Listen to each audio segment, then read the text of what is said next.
찬송가 382장입니다. 찬송가 382장입니다.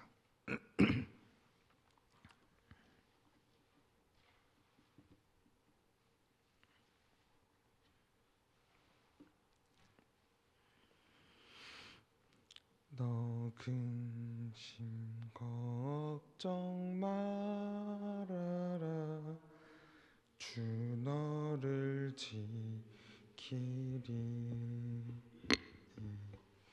주 날개 밑에 거하라.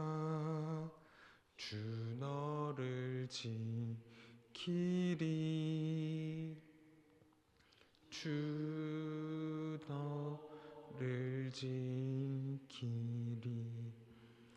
아무 때나 어디서나 주 너를 지키리. 늘 지켜주시리.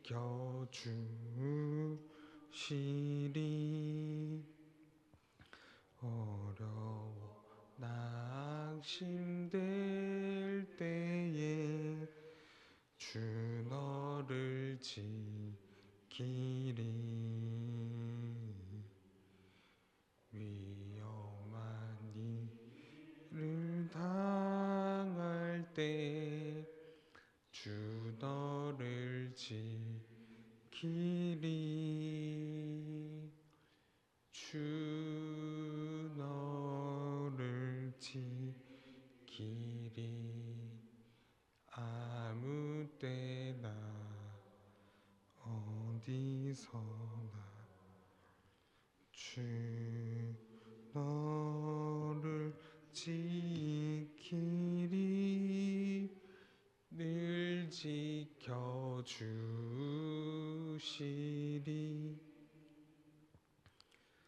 쓸 것 미리 하시고 주 너를 지키리.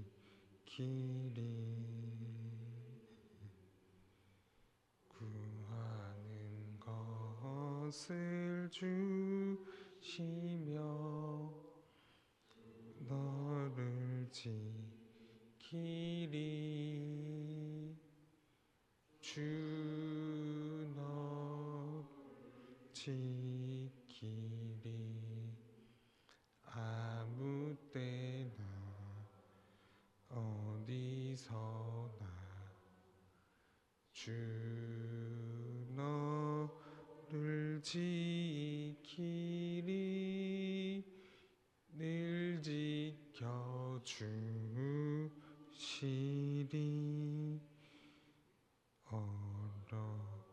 시험 당해도 주 너를 지키리. 구주의 품에 거하라. 주 너를 지키리. 주 너를 지키리. 아무 때나 어디서나 주 너를 지키리. 늘 지켜주시리.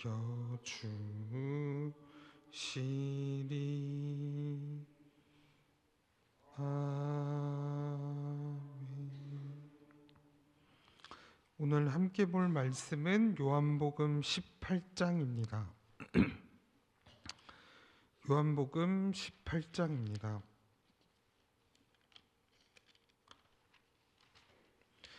한 절씩 번갈아 가면서 교독하여 읽고 마지막 절은 합독하여 읽도록 하겠습니다. 요한복음 18장 제가 먼저 읽도록 하겠습니다. 예수께서 이 말씀을 하시고 제자들과 함께 기드론 시내 건너편으로 나가시니 그곳에 동산이 있는데 제자들과 함께 들어가시니라.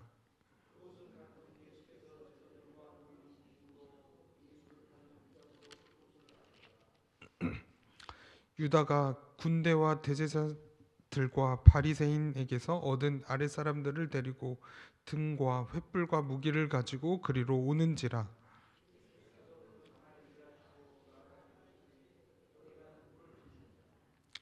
대답하되 나사렛 예수라 하거늘 이르시되 내가 그니라 하시니라. 그를 파는 유다도 그들과 함께 섰더라.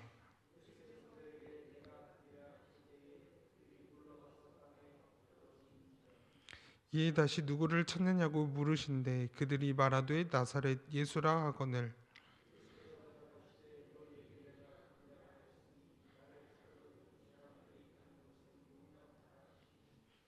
이는 아버지께서 내게 주신 자 중에서 하나도 잃지 아니었사옵나이다 하신 말씀을 응하게 하려 함이로라.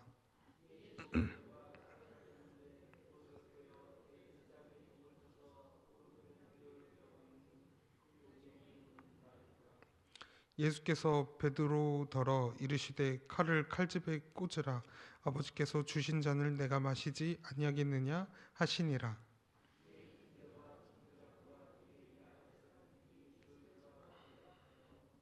먼저 안나스에게로 끌고 가니 안나스는 그 해의 대제사장인 가야바의 장인이라.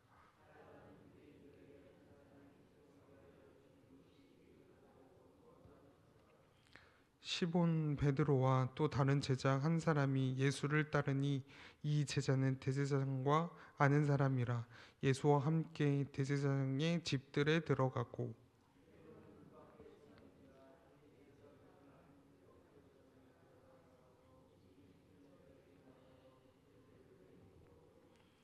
문 지키는 여종이 베드로에게 말하되 너도 이 사람의 제자 중 하나가 아니냐 하니 그가 말하되 나는 아니라 하고.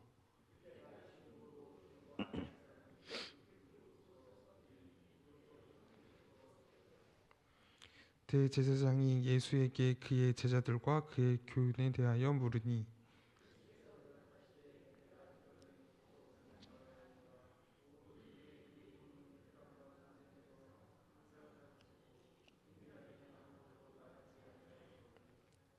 어찌하여 내게 묻느냐. 내가 무슨 말을 하였는지 들은 자들에게 물어보라. 그들이 내가 하던 말을 아느니라.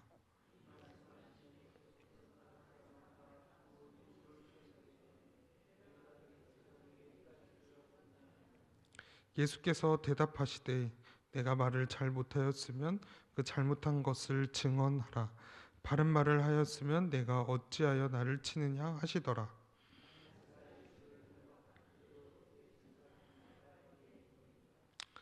시몬 베드로가 가서 불을 쬐더니 사람들이 묻되 너도 그 제자 중 하나가 아니냐. 베드로가 부인하여 이르되 나는 아니라 하니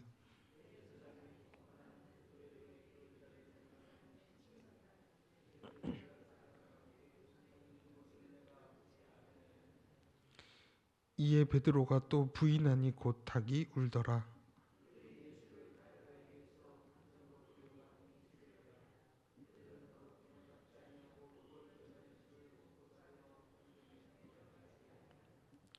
그러므로 빌라도가 밖으로 나가서 그들에게 말하되 너희가 무슨 일로 이 사람을 고발하느냐.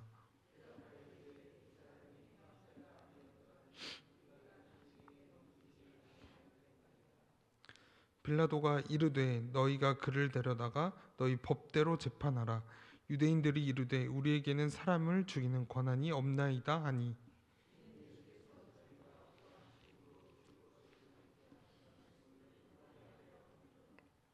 이에 빌라도가 다시 관정에 들어가 예수를 불러 이르되 내가 유대인의 왕이냐.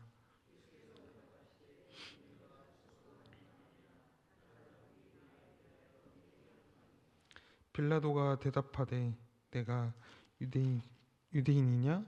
내 나라 사람과 대제사장들이 너를 내게 넘겼으니 내가 무엇을 하였느냐.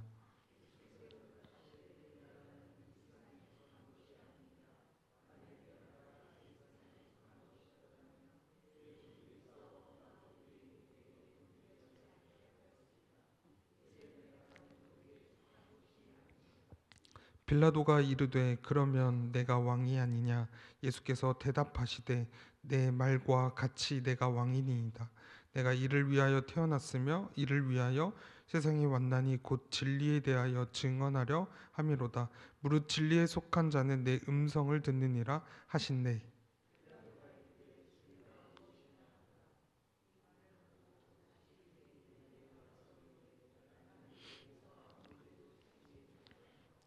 유월절이면 내가 너희에게 한 사람을 놓아주는 전례가 있으니 그러면 너희는 내가 유대인의 왕을 너희에게 놓아주기를 원하느냐 하니 그들이 또 소리질러 이르되 이 사람이 아니라 바라바라 하니 바라바는 강도였더라.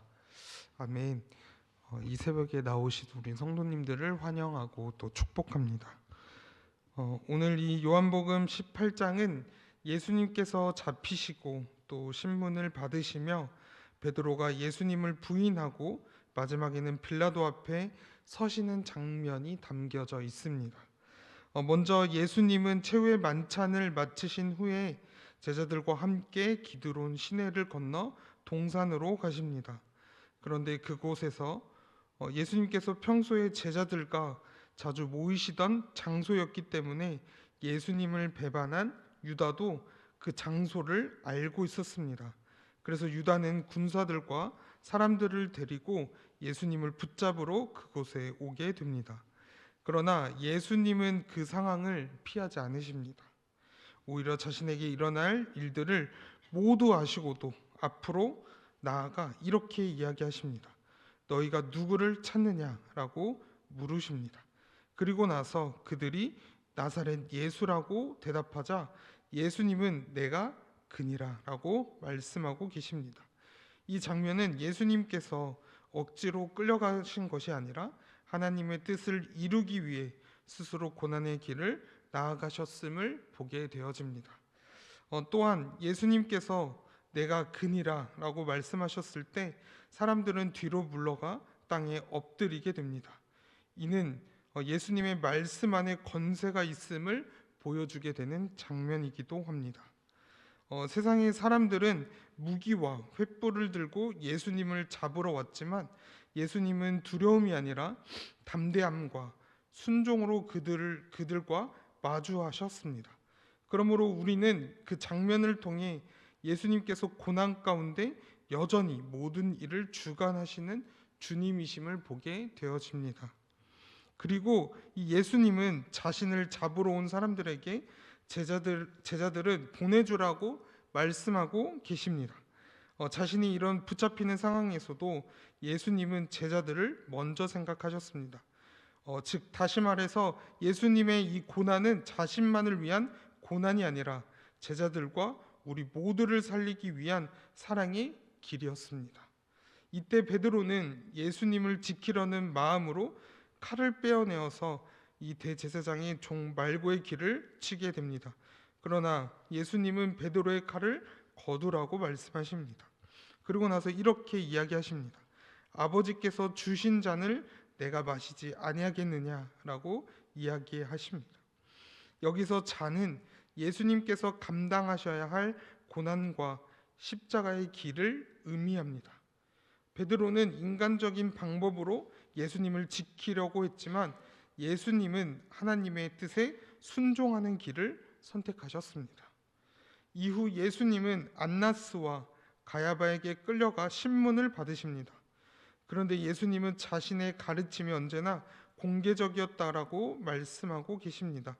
예수님은 숨어서 사람들을 속이신 분이 아니라 회당과 성전에서 드러내고 또 하나님의 진리를 전하시는 분이 바로 예수님이셨습니다. 그럼에도 사람들은 예수님을 공정하게 판단하지 않고 이미 정해진 그런 결론대로 몰아가려고 했습니다. 따라서 그 장면은 인간의 불의와 예수님의 진실함을 분명하게 대조함을 보여주는 장면이기도 합니다. 한편 베드로는 예수님을 멀리서 따라갑니다. 그는 예수님을 사랑했고 따르고 싶었지만 두려움 앞에서 자신의 예수님의 제자라는 사실을 부인하게 됩니다. 결국 이 베드로는 3번이나 예수님을 모른다라고 말하게 됩니다. 이 모습은 베드로만이 이런 연약함이 아니라 우리의 모습이기도 합니다. 우리의 믿음으로 살겠다라고 우리도 매번 고백하지만 막상 어려움이 오거나 문제를 맞닥뜨렸을 때 또 불편한 상황이 찾아오면 우리는 주님을 드러내기보다 숨으라고 할 때가 더 많습니다. 그러나 이 베드로의 실패가 그의 끝은 아니었습니다. 훗날 예수님은 베드로를 다시 찾아오시고 그를 회복하시고 또 사명의 자리로 세워주십니다.